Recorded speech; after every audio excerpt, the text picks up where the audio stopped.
Welcome back into another episode of George in the Jungle, presented by Remington Tavern. You can visit Remington Tavern at 8892 Glendale Milford Road, 45140. Drown those Bearcat sorrows in a daily happy hour from 3 to 7 p.m. If that's not enough for you, there are $5 Woodford Wednesdays. Those happen to be more often than not days after a Tuesday game. Or you can find them on Instagram at RemiTav, REMITAV, Cincy with a Y, and follow them on Facebook. George, it was a yes, sir. It was a there was a game tonight at Fifth Third, and I don't know what else to say about it. Other than there was a day with a hangover and did yoga for the first time and thought this day can't get any worse. And then I go and watch this tonight over there. And it was bad from the get-go. And, you know, the scoreboard shows they lost by 9. It felt and looked a lot worse than that. I don't understand coming out the way they do. Let's just back up. First of all, I don't understand starting Victor Lockett again. I just don't. I'm sorry. You can believe in him all you want, love him all you want, say you need him down the stretch all you want to make this season a success. But don't you want to get off to a good start in a game that you have to win? And this guy has been miserable lately. I don't know what's happened to him. I don't know what's wrong, but I know this. I wouldn't have been starting him tonight at the beginning of the game or starting him at the beginning of the second half after I saw how he played in the first half. In limited time, thank goodness. And then to come out and all those turnovers, and I don't know what was wrong with Day Thomas at the beginning of the game, and then the Bearcats looked like they were completely shocked anytime they dumped the ball down by the baseline or got to a corner that they were getting double teamed and trapped. And it's like, how did they not talk about this or be prepared? Because when you get in those spots on the floor and you're catching the ball, you got to know where you're going with it right away when that double team comes. You've got to already have a plan where that ball's going if that double team comes. And it came just about every time. And they look like they just flat out were not ready for that. And that's disappointing. I mean, it's you know, you lose and play fairly well against Houston on Saturday, and that was a tough loss. And UC, you know, we can go over that in a little bit and things that went wrong there. But tonight it just went wrong from the get-go and didn't get much better. The 25 turnovers is what really sticks out in that final box score. And then you look at points in the paint too, and I forget what I said it was. It was like 36-14 or something. I mean, come on. That's a recipe for losing a basketball game right there. And UC couldn't get the ball inside. They couldn't get the ball in the paint at all. Yeah, that's just brutal. Whereas Iowa State was able to get to the rim time after time after time. And UC's defense wasn't horrible other than letting them get in the lane. And I guess I have to say it was bad if they were letting them get in the lane time after time. But Iowa State, like Houston, made some tough shots down the stretch too that made a difference. But I just very, very disappointing when you look at the lineup, some of the playing time. I just don't know why he started that lineup again. I don't get it. Don't get it. Do you think that this team was potentially dealing with their own hangover after having played Houston so physically on Saturday? Possibly. I mean, it sure looked like it. There was some of that, but I mean, you know, they're young guys and they've got 2 days to recover and then come out and play. And I just don't see any excuse for turning it over 25 times in a college basketball game. I mean, that's just terrible. And then, you know, and the point guards were a big part of that problem. 11 between them, but everybody else contributed. And another thing that bothers me about watching this UC team play offense is so many times you've got Aziz out there by the 3-point line just to facilitate a pass or something. Call me stupid, but his ball handling skills to me are about the worst thing about him. I mean, his feet inside trying to do post moves might be the worst, but his hand, that's not, I don't know why you put him in that position to do that. You got to come up with something else. That's what I think. I could be crazy. I know these guys know more, forgotten more basketball than I'll never, ever know, but I don't get that. It doesn't work.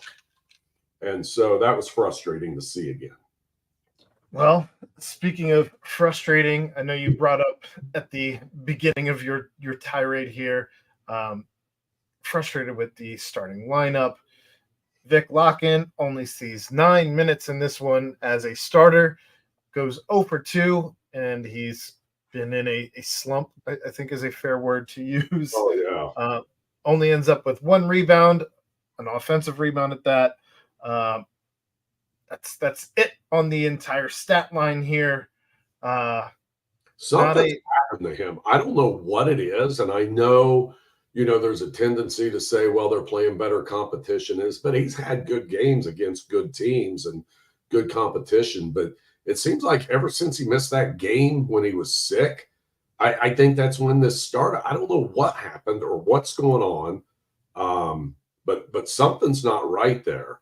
And, it's almost not fair to him to keep putting him in that position to start and go out there and just, it seems like that puts more pressure on him than if you sat him down a little bit. I know they want to get him going, but you know what? It's February. You got to get wins now, especially when you're considered somewhat of a bubble team, which right now they're outside the bubble. I mean, yeah, not anymore. Their ticket to the NIT tonight. But I don't know why. You got to win these games, and you got a guy who's 4 for his last 29 from the field, and you start him again.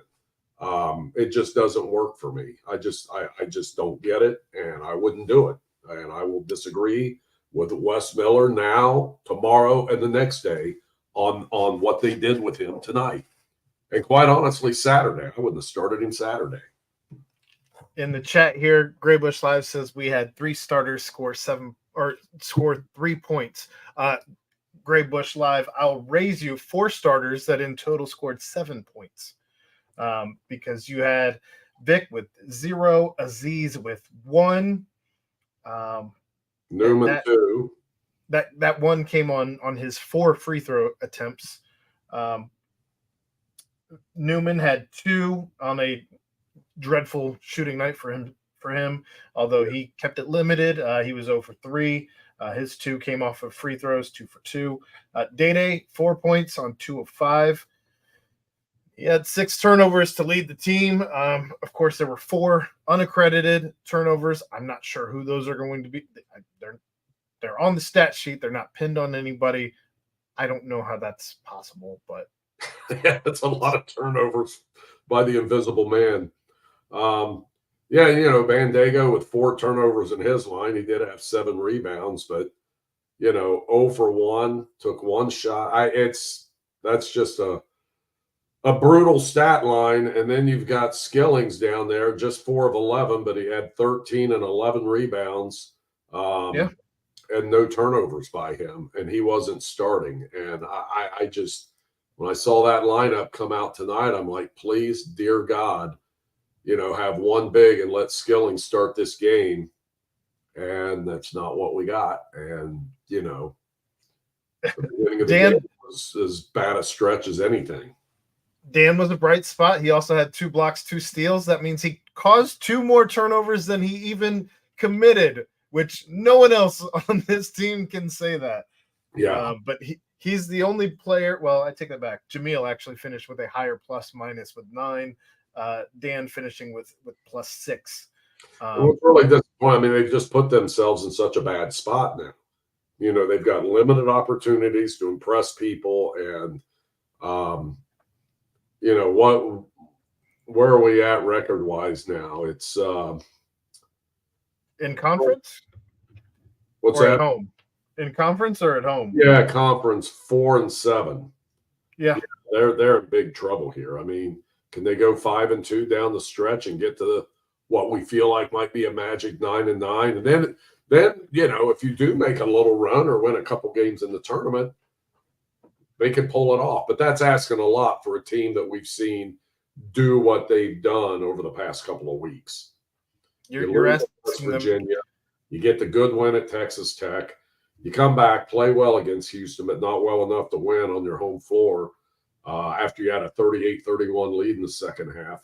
And then you roll that rotten egg out there tonight. I just don't see how they get it done. You're asking them just to win as many or more games than they've already won of 11. Yeah. I don't see it. No, I don't either. I don't. I mean, there is a path. They can maybe complete a Hail Mary, but I doubt it. That's what it is at this point. You would be completing a Hail Mary.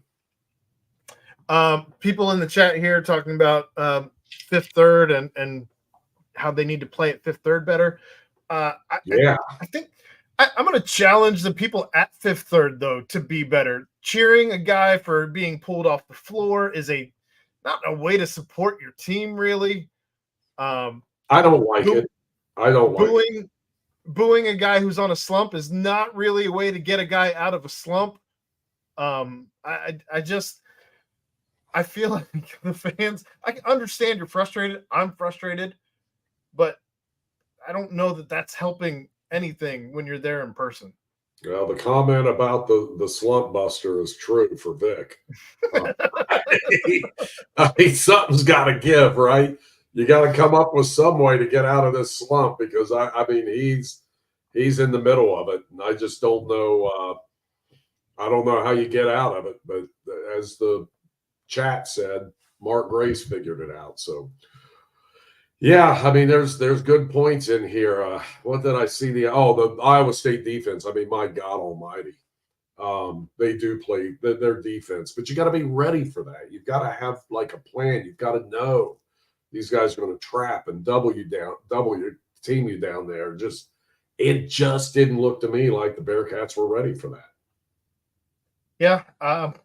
One guy who has been improving game over game for the last roughly, 3 games or so now, Jamil Reynolds. I think he showed as much heart and grit tonight as he's shown all season, and that's the second game in a row now. I've said that. I said the same thing after the Houston game. He finishes 2 of 4. He had 5 defensive, 1 offensive rebound to end with 6 rebounds. Did have a little bit of foul trouble, 3, but played the most minutes out of any of the bigs at 21, more than Aziz's 20, more than Vic's 9. And he finishes, again, like I said earlier, with the highest plus minus at +9. You got to love what you're seeing. 2 blocks, by the way. You got to love what you're seeing out of Jamil. Yeah, he plays really, really hard. He's not afraid to bang down there, not afraid of contact. Doesn't always finish. Boy, he had one move tonight. If he just made the bucket. God, he did everything else strong and put the ball up strong. In fact, a little too strong. But, he's rounding in the shape and becoming, one of the better assets on that team when you're talking about the inside game. There's no doubt about it.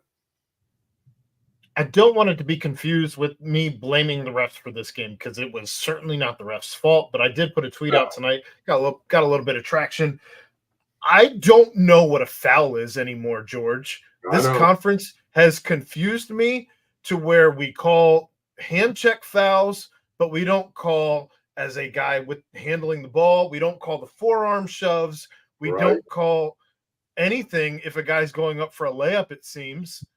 It's almost like the 3 refs all have a different idea of what the foul is. Like, it's like one guy calls – well, there was one guy tonight that called a lot of crazy stuff. But I'm with you on that. I thought there were some really bad calls in the Houston game. And I didn't see I saw the replay in the arena. I didn't get a real good look at that charge on Jizzle late in the game. It was probably the terrible. His legs were still. He was still moving laterally. He never stopped. He never stopped. Okay, I thought I saw that, and I'm like, how is that a charge? I don't even think he had. I don't even think he had 2 feet on the ground when the ref blew the whistle. And there was another time, and I want to say it was, I can't remember what happened. There was a whistle underneath, and there were just 2 players there. I can't even remember the exact thing, but the ref doesn't blow the whistle till the ball goes through the bucket and hits the floor. Then he blows a whistle and calls a foul on the floor before that play. God, it was down at the end I was sitting on, so it must have been an Iowa State bucket. But it was crazy. It's like I saw it right away, and it's like, where is the whistle? And then he waits till the score, and then it's like he wipes out the bucket. He eventually got it right, but I'm just wondering, how are you waiting that long to blow that whistle? And that ref to me had a bad night. I didn't understand the Jameel Reynolds steal either, where he snatched the ball, and that was a reach-in foul towards the end of the game when they were trying to make a run. Yeah. I don't know. That did not. Top G, you missed the whole rant, Top G. But I will say that I am disappointed in what I've seen out of the officiating in the Big 12. I agree. I thought, okay, this is going to be a step above, or at least a little better than what we're used to with the American. And they're making the American look like a bunch of great referees. I mean, they really are. That one dude shouldn't be refereeing a freaking Ludlow Panther high school game. I mean, I don't know where they're getting these people. Top G in the chat here, we're not blaming the refs for this loss. We know that you cannot. No, 25 turnovers is insurmountable. I'm simply making the point that I don't understand what a foul is anymore in this conference. Yeah, it's not consistent. Yeah, I mean the Bearcats got beat handily in my book tonight. Yes. But there is still room for criticism for some weird calls in the game. And the reason I'm pointing it out is because I've seen it pretty much every game I've attended. You're sitting there going, what? And look, I think the refereeing in this league has been disappointing. The only consistency is the inconsistency, because it's not the same. It's not the same from beginning of half to end of half. It's not the same from beginning of game to end of game. It's certainly not the same from crew to crew. I don't know what we're seeing. So no, they got to fix that. They got to fix that, because I don't think we're the only ones talking about that. No, I know Fran Fraschilla had been mentioning both on Twitter and in the broadcast against Houston. He was saying that this league has gotten entirely too physical, and he thought they needed to dial back the physicality of this league.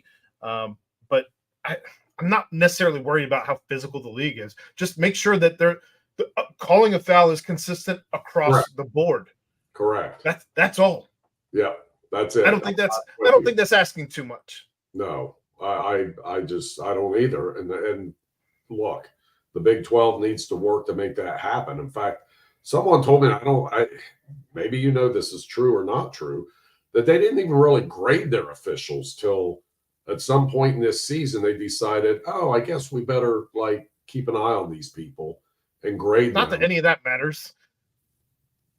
Well, do they announce the grades publicly? I sincerely doubt that. Maybe they're giving the coaches the grades, but what does that do?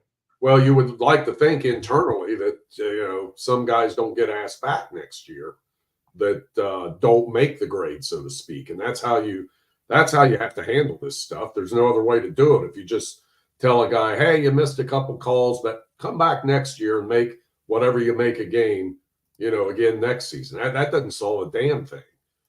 You've got to have accountability, and they need to work on that. But there's a lot of things UC needs to work on too. And I thought this team was getting better a couple weeks ago, and now I'm not so sure about that.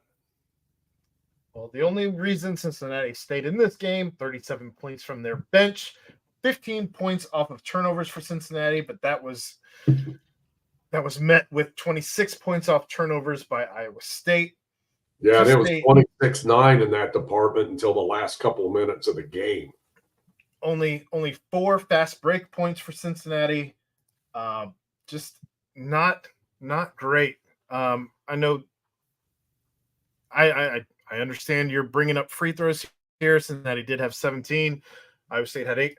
Look, I'm not saying that they called a I guess my point is I still just don't know what a foul is, whether it is a foul or isn't a foul. I don't know what that is, but Right. in any case, Right. looks like we got some people here joining in that maybe missed the beginning.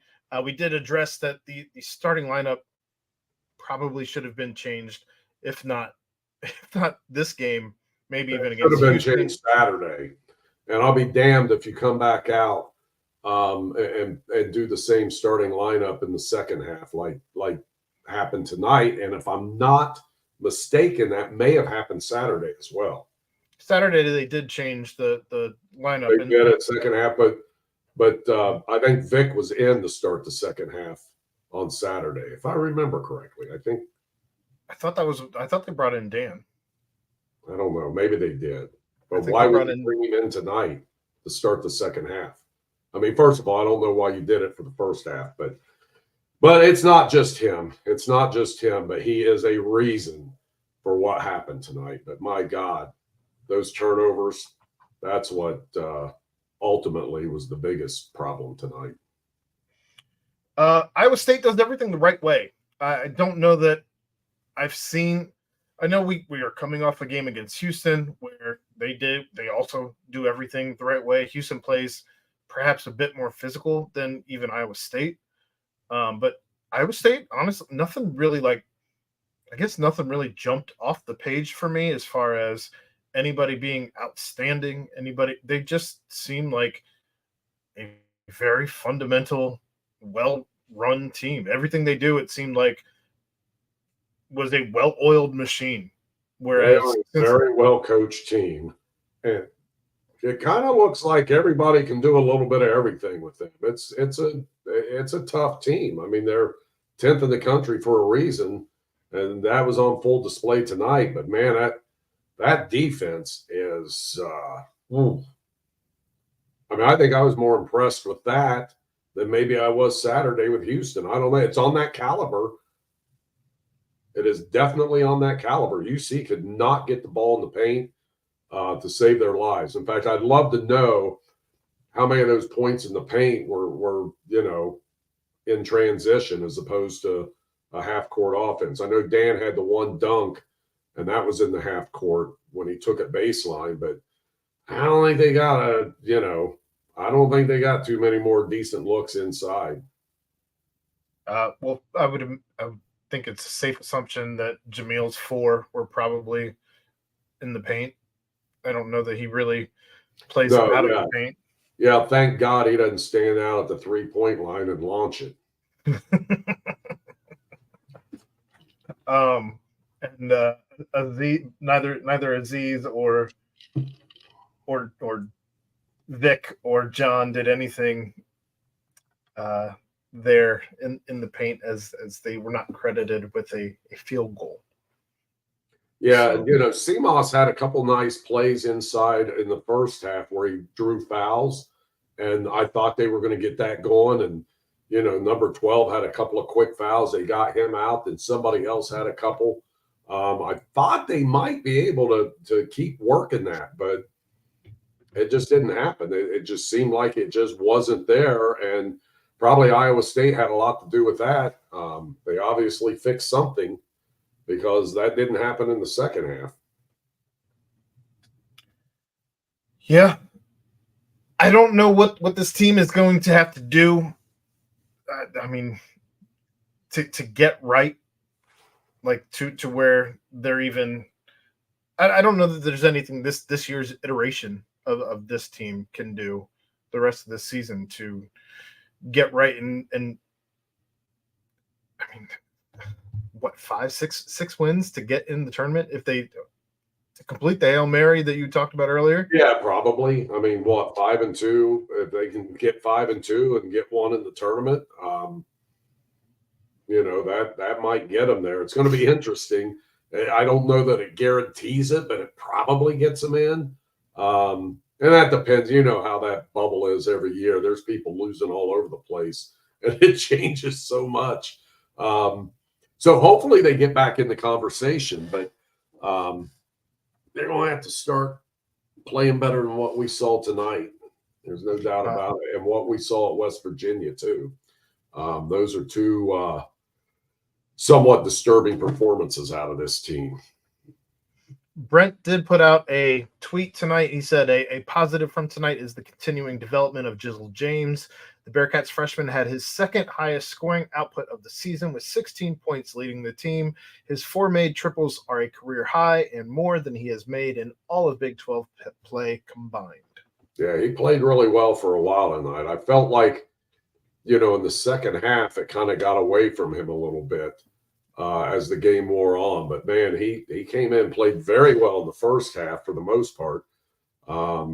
And they needed him because I don't know what was going on with Thomas, but that was a very un-Thomas-like performance with the ball in his hands tonight. He was just having all kinds of struggles, and I thought something might be wrong with him. It's like this just doesn't look like the same guy I've seen confident with the ball in his hands. Sometimes, yeah, okay, he gets a little too fast and a mistake will happen, but I mean, he, dribbled right into a trap early in the game, and then he had a couple other just total blunders that you couldn't even explain, like passes that just to no one, and it was just bizarre.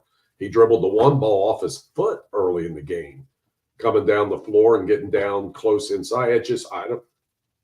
They rattled him. Somebody rattled him, or he just had one of those bad biorhythm games. I don't know. It could have been bad biorhythms. Who knows? Jizzle leading all scorers tonight with that 16. 25 minutes for him as well, which I don't recall the last time he had more minutes than Day-Day. Yeah, well, it was necessary tonight. I mean, that's Agreed. How bad Thomas was. And you kept hoping that he would get it back, but it just did not happen from start to finish. He just had a brutal game. Yeah, I mean, it was more than just him when you have 25 turnovers, but he had 6 of them? Jizzle had 5, Day-Day had 6. Yeah, 11 turnovers out of the point guards. That's going to probably do you in most games. Another frustrating stat, you love to see CJ Frederick back, but 16 minutes for him, only 3 points, no rebounds, 2 assists. I think that you have to find ways to get CJ Frederick open, whether that be in transition and get him an open look, or whether that be just through a play to get him screened open or something, a catch and shoot, whatever the case may be. If you're going to have a guy who shoots 44% from the 3-point line and you're playing from behind most of the game, he's your best shooter. I think without question, he's back. If he's going to be out there, he needs to be shooting the ball more than twice, than once outside the arc, especially if he's going to play 16 minutes. Totally agree. And you got to figure that out. You've got to figure out ways to get him involved and get him open. The 3 points he had, he got the ball in the corner and faked the shot and then drove in and foul and got the bucket and a nice 3-point play. And I was hoping that would get him going and a little more involved, but that was it. And then of course he made the 3 that was after the shot clock. Right. That happened a couple of times too, where I mean, good Lord, one time the shot clock's running down and one of the guys, and it may have been Newman, somebody threw a lob in, and it's like, well, hell, even if he catches it clean, he's not going to have time to put it. It just, I don't know. They offensively, they stunk tonight. They absolutely stunk. And it looked like they had no plan to attack that defense one way or the other. And, they completely outplayed on that end of the floor, almost to an embarrassing degree. I don't know if you have any more to add on this game, or if you wanted to pile on any more with the Houston loss on Saturday.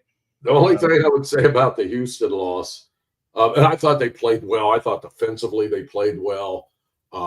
Frustrating with the starting lineup again. And then, Vic firing those threes early in the game. He had like 2 in the first 3 minutes and then fired another one a few minutes later. And it's like, why? Why? And I don't blame it all on him. In fact, I'll blame it on Wes. He probably shouldn't have been in the game. And for God's sakes, he shouldn't be out there hanging around, catching balls at the 3-point line and letting them fly. I just don't get it. I don't care that he made 5 against Georgia Tech. How many he probably hadn't made 5 since that game. That might actually be a fair stat. Yeah. So anyway, that bothered me, but they gave me hope that they would be in the game tonight after seeing them Saturday. But you're right. I mean, maybe that game took a little something out of them, but these guys are young. They should be able to bounce back and play, 3 nights later. Well, if we're looking at tonight and using that as a measuring stick for who should start come Saturday as they travel to Orlando against UCF, personally, I don't know that you can say that Jamil hasn't earned a start at center at this point. I would agree. I think I know I was beating the drum earlier this season for a Jizzle start over Day. I don't know that I'm quite. I think I've dialed back a little bit, but I think those guys are close to 20-minute guys each, if not 25-minute guys each. Figure it out who's sitting on the bench. Sounds like you got probably still some minutes to play with from where Vic used to be, because I don't think Vic right now needs to be playing much more than about 10 minutes, and let him ease back into who Vic used to be. Like, right.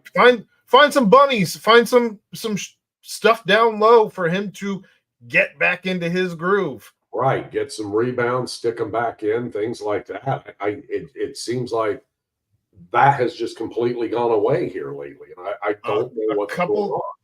I think a couple hustle plays, a couple coaches clapping for him, doing something right, the crowd cheering for him, doing something right. I think those things would go a long way for a guy who's not who he used to be.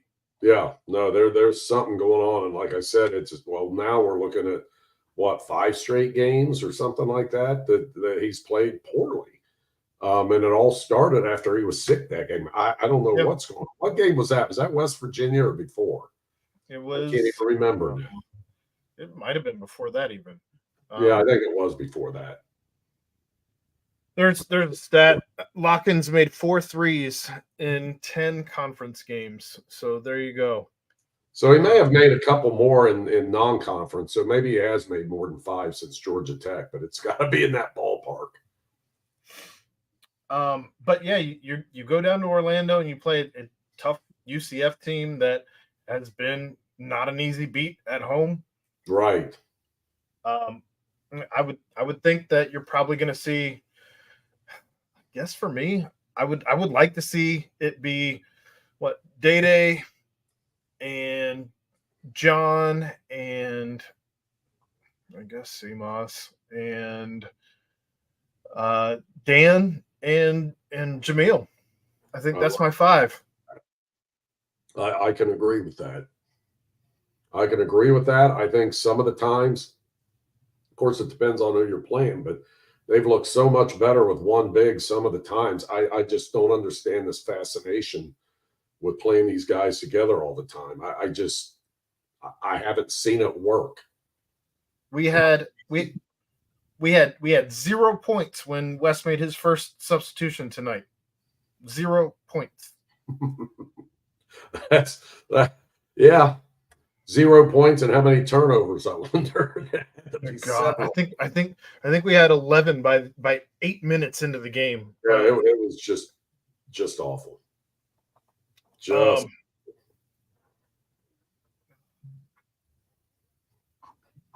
Cincinnati, of course, shooting woes. 38% for the game, 39 from 3, 70 from the free throw line, just all around. Not that Iowa State was much better, but 47.5% from the field and 5 of 18 from 3. Man. Yeah, they were like 1 for their first 7, and I was a little worried then. It's like they're not going to shoot it that poorly all night. And I felt like UC should made more of an impact on the game at that point. But when you turn it over every other possession, you're not going to. They got to value the ball more. I mean, you just can't give away possessions like that. You just can't. Every one of them's valuable. I know, at the end of the game, it's easier to think, well, this was a big possession, this was a big, but if you convert some early, you don't have to convert so many late. And I just don't see them value the ball like they should. I don't know what it is. I don't know why it is, but Wes has got to figure that stuff out. That's what he's getting paid to do. He's got to figure it out. 5 of 16 from layups tonight, George. That's getting into my territory right there. Jeez. 5 of 16. That's the kind of crap I used to do. If I'm a betting man and I say that you have an open lane and all you have to do is lay it up, and I'm going to give you 16 attempts, I'm going to guess that you make more than 5. But maybe it's one time. I guess it depends if it's before or after the game and how many drinks you've had in between. Yeah, well, today because I took care of that last night and I've been paying the price. For some reason, I decided to start yoga class today with a hangover. That was not smart, but goodness gracious. Oh, I was sweating it out of me too. And this wasn't even hot yoga. And I'm just half drenched. It was brutal. Well, we will. I'm not sure if Chad and I are going to go live later tonight or not, but in any case, we are going to switch gears here on this show and talk a little bit about the Super Bowl. And of course, the Chiefs win because Taylor Swift and all of that. I'm not surprised, although I bet against it because I just could not bring myself to do it for the former Bearcat, Travis Kelce.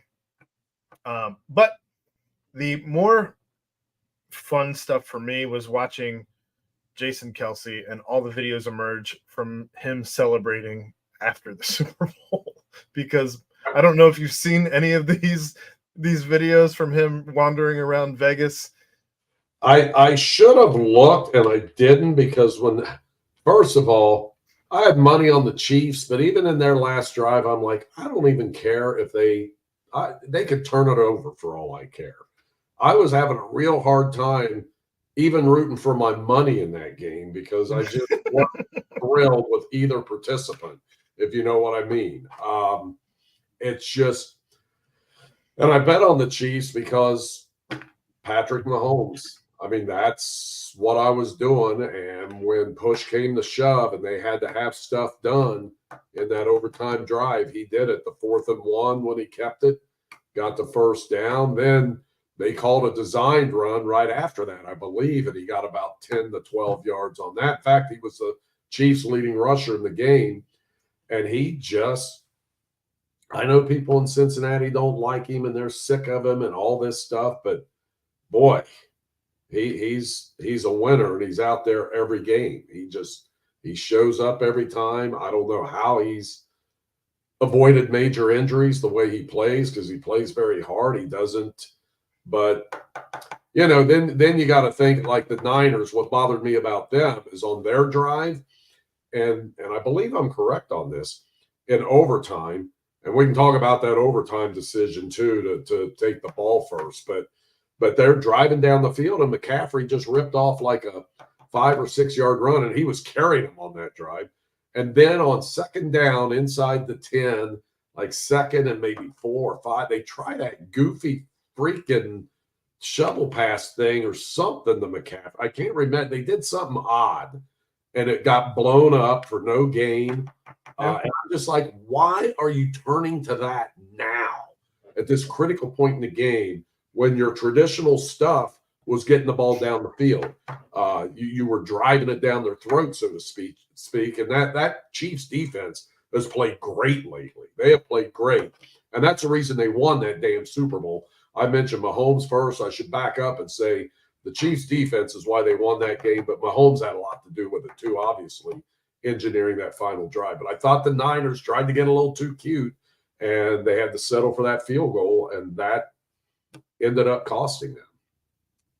Well, A couple things that you brought up that I want to address. First and foremost, curious to get your thoughts on Travis Kelce and his Andy Reid meme that Ooh. has gone completely viral everywhere, and just the way he was screaming at his coach. And what was your reaction to Well, I thought it that? wasn't a good look. It was not a good look. That's No, not. That's and Andy Reid, obviously best coach in the league right now, probably. I mean, he probably has a lot of the best players too, but he's done it in Philly. Now he's doing it in Kansas City and doing it better in Kansas City. yeah. You've got to give that man props. And I just thought that was over a line I didn't want to see. I didn't want to see Travis do. And I just thought, he blew it. It's an emotional game. And we've seen that kind of stuff before, but man, oh man, that just was not a good look. A little disappointing, but I'm sure he and Andy Reid will be able to move past that, especially after winning a game like that. In the chat here, without Harrison Butker, they don't win that game either. Clutch bombs by him. Oh, That dude was my nails. God. He is something else. I mean, that guy is really, really, really good. And who had any doubt there at the end of regulation he wasn't going to drill that? I mean, that guy. And it was nice that they got it closer for him, because even if he would have if he'd had to kick it, I think at one point it would have been like 57 or 6. I forget where they were in the drive. And it's like, you got to get closer. But I would not have doubted that he walks out there and drills that one. Well, but if the Niners make the extra point instead of having it blocked, I know. just saying. That stuff changes everything, man. You see an extra point missed, and somewhere down the road, it has a huge impact on what you're doing in the game, because they were able to settle for 3 there instead of having to punch it in, had they been down 4. So, but it was a fun game to watch. I know some people thought it was kind of boring, and it was uneventful in that first half for the most part. There were a couple cool plays. The pass by the kid out of Tennessee for the touchdown, that was cool. And then he catches one later. So I guess he and Nick Foles are the only guys to throw for a touchdown and catch one in the same Super Bowl. I thought I heard him say that. Yeah, there was some cool plays, but I know some people were complaining it was kind of boring. But no, I thought it was a slugfest. I thought it was interesting how, you talk about McCaffrey and Brock Purdy and the receivers and Debo and the guys that the Niners have. And you talk about Mahomes and Kelce and all that, but the defenses were dominating that first half. That was, people are having to earn every yard. So I found it very compelling, and I pretty much enjoyed the whole darn game, even though I wasn't massively interested in one side or the other. I just thought it was a great game, and I thought it'd probably be a close game like that. And it kind of turned out the way I thought it would. Love him or hate him, Travis Kelce was probably already a first ballot Hall of Famer, but I think he solidifies the fact that he's now a unanimous first ballot Hall of Famer. Right?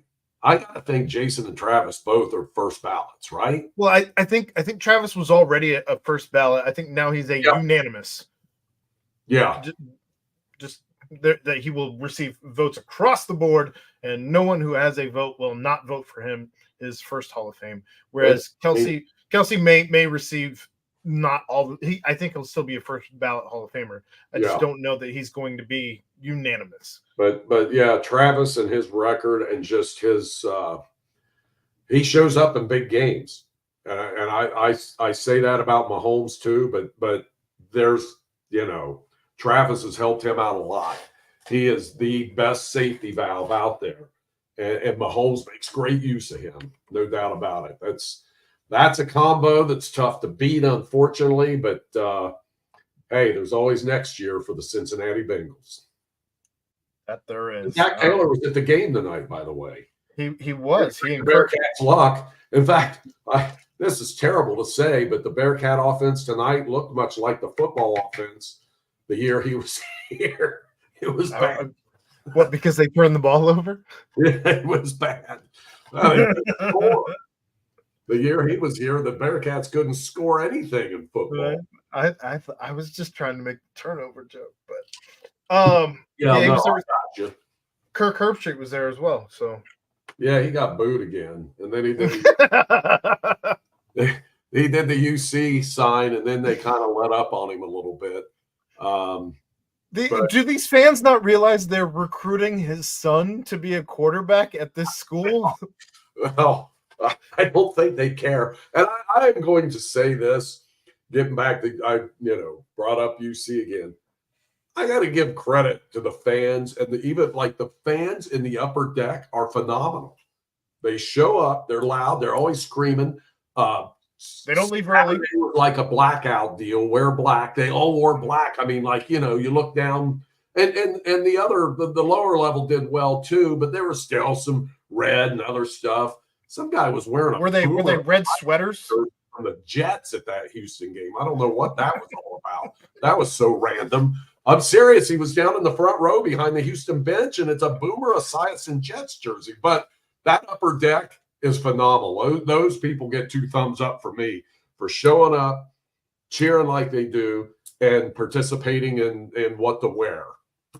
They got it going on. One last topic I wanted to touch on before we get out of here with this show is the first day, George, the very first day in Arizona as pitchers and catchers have reported, and they are there. This is the beginning of the season. The Super Bowl was over, and the Reds were very quick to say it's our time, essentially announcing, "Hey, we're here." That I'm excited for this season. I know that Vegas is not high on this team, which I think bodes well for me in my pocketbook. I believe they have them at 82.5. Yes, I think that's what I saw coming out of the gate. I know that there were some quotes today, basically saying that Elly was going to be predominantly the shortstop. Matt McLain will predominantly be your second baseman, and you're going to see India floating around on the infield, first and third, I guess. Not ruling anything out for him. I honestly wouldn't be surprised to see him probably log some minutes or innings, I guess, in this case, in the outfield, at least during spring training, to see if he's worth a lick out there or not. They're also saying that Spencer Steer is going to be spending the majority of his time out in the outfield. But again, I'm not going to be surprised to see him moving into the infield. I think that this team, the way that it is set up with the guys playing the positions that they are playing, which essentially every player on this team has a secondary or a third or a fourth, fifth, and sixth option to move them around on this field. And I think you probably have the most versatile lineup that you've ever had or at least in the modern era, not going back to where pitchers played outfield and all of that, but, back in like the 10s and 20s and 30s of the early 1900s. Yeah, they're loaded with flexibility, and they really are. I mean, they've got Jeimer Candelario, who can float around too at third and first, and kind of like, and I mean, Steer can float around even a little more than that because he gives you some outfield options.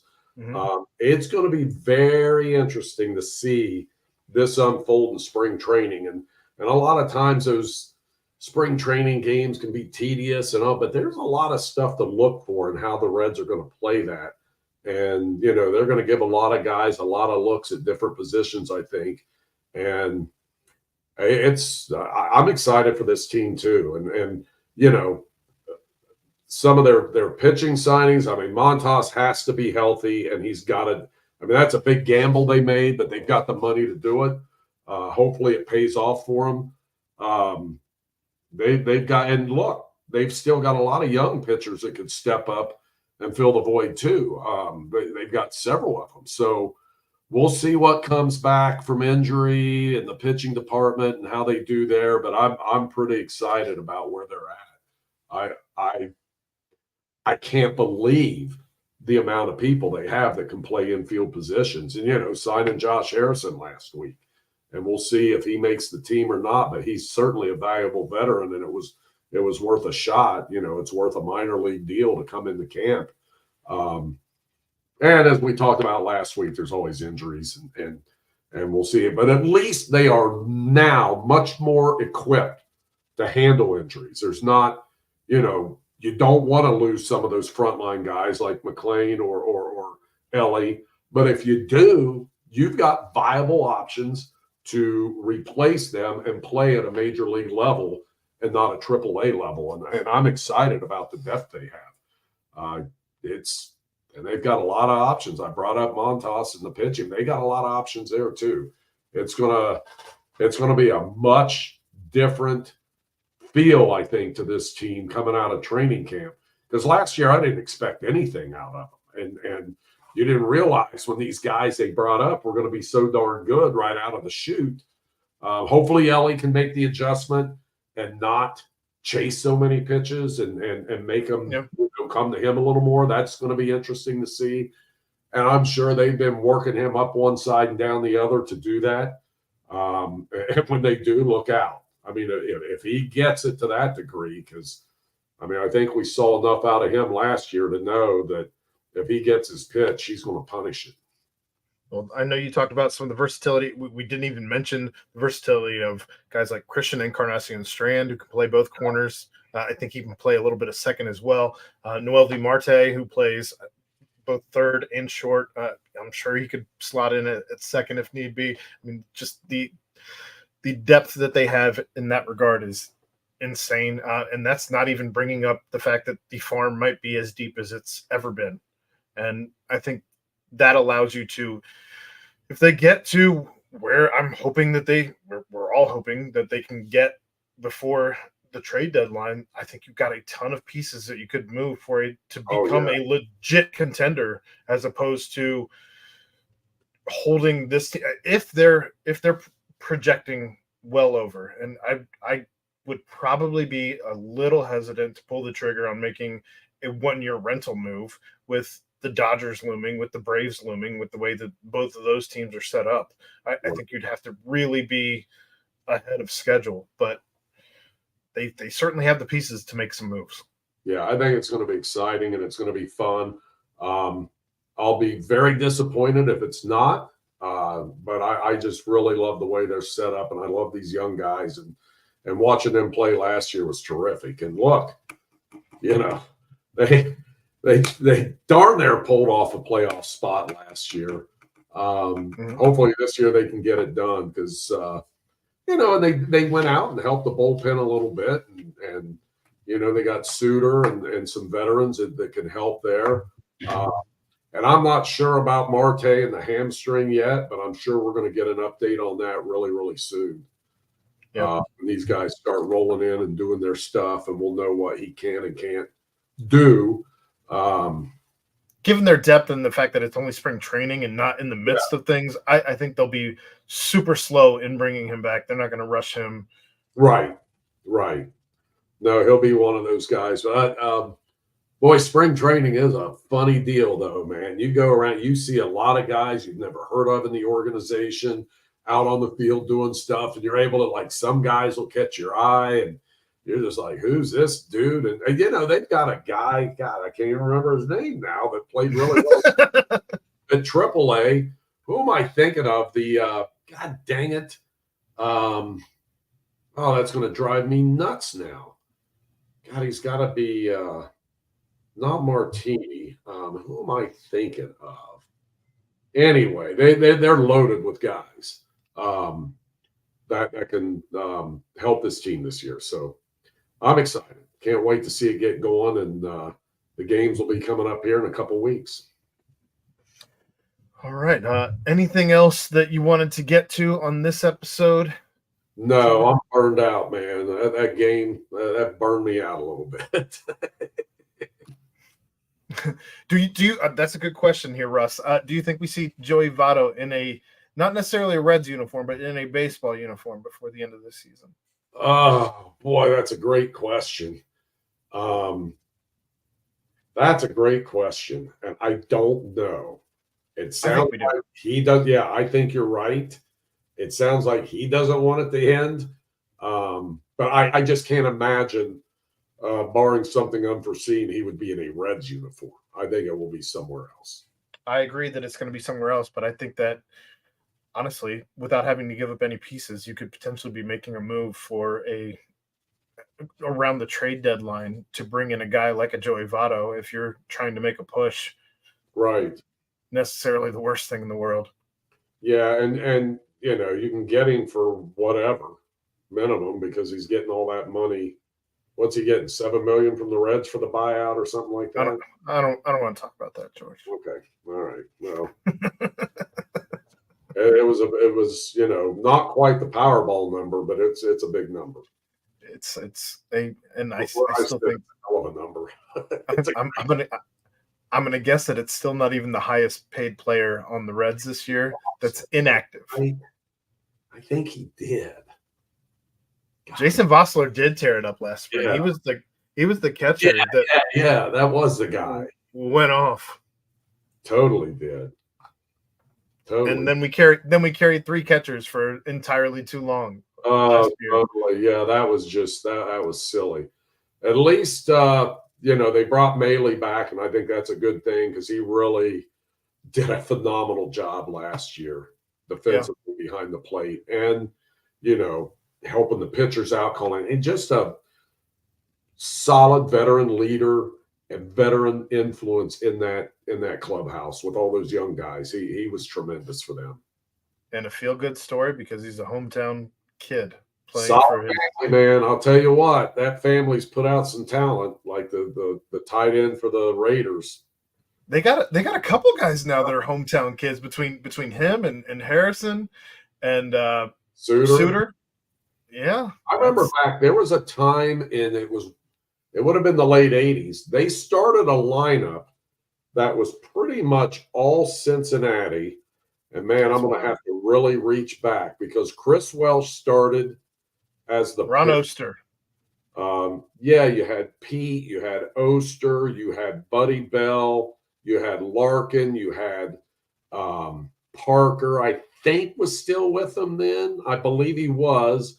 So this must have been 86 or 7. God, I can't believe Eddie Milner was still around, but he may have been. He's from Columbus. It was like this almost a whole local lineup. And I remember I got to find the ball. I got a ball somewhere because the next day somebody got me a ball signed by all those guys that started that game. You see if you can find that ball before next week, and then you can drop the names and see if we can reach into the way back machine. Yeah, it was crazy, like how many local guys they had on that team, and it was a pretty good team too. It was something else. I'll have to find. I think there was. God, I can't remember who caught that game. I'm gonna have to find the ball, and they may have put a date on it. I'm not sure. I got to find that thing. Now I'm really grinding thinking about that, but I'll try to find that ball and see what the names are on there and try to see if I can track down the date. All right. Well, that all being said, I don't know that I have anything left here. I do want to say good luck this week as the Bearcats baseball team and Coach Bischel start on this Friday, February 16th in Jacksonville. Before coming home, they'll actually be home when we do this show next Tuesday. They'll have finished their very first home game. Coach was amazing last week. That was a lot of fun. Yeah, they play Northern Kentucky next Tuesday at 3 p.m. So hopefully we get that in. These early season games are so dicey at home. Well, it's Northern Kentucky, so got to start out strong. That's right. Right. In any case, that's going to wrap up this episode of George in the Jungle. Again, thank you to Remington Tavern, as always, for sponsoring this one. You can find them at 8892 Glendale Milford Road, 45140, where they have daily happy hours from 3 to 7 p.m. $5 Woodford Wednesdays. On Instagram at RemyTavCincy, or follow them on Facebook. But until 9 o'clock next week on Tuesday, George Vogel, and myself, we are out of here. Thank you very much, Aaron.